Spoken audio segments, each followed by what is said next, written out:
Kia ora. Hello everyone, my name is Georgia Ramsden and I am the incoming trainee who has been appointed to the board.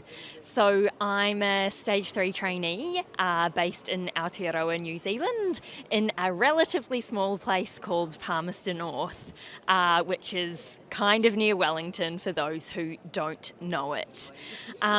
So I'm from New Zealand, but I actually went to medical school in Australia and worked in a little place called Wangaratta before moving back home to New Zealand, and I have so far done all of my psychiatry training in Palmerston North. So I will hopefully be fellowing in February next year, but this is dependent on completion of my psychotherapy written case and scholarly project, and I'm sure many of you can relate to having those requirements kind of hanging over your head.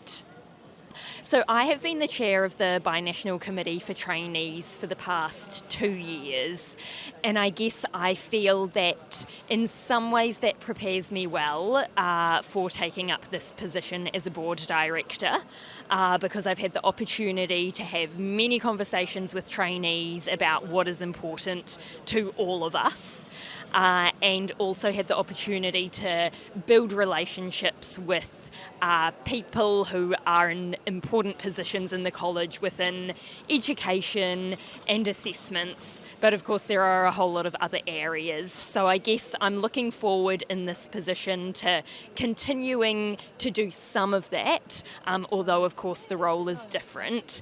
And I guess if I had one priority for the role, it would be for increasing the transparency of kind of why things happen the way they do and why decisions that have been made are made. You know, I think that there is work to be done in how those things are communicated to us as trainees.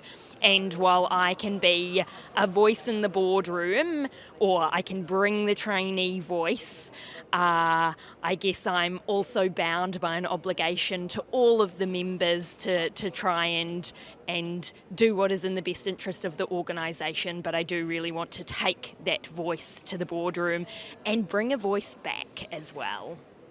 All right, if you see me around anywhere, please come and have a conversation. I'd love to have a chat.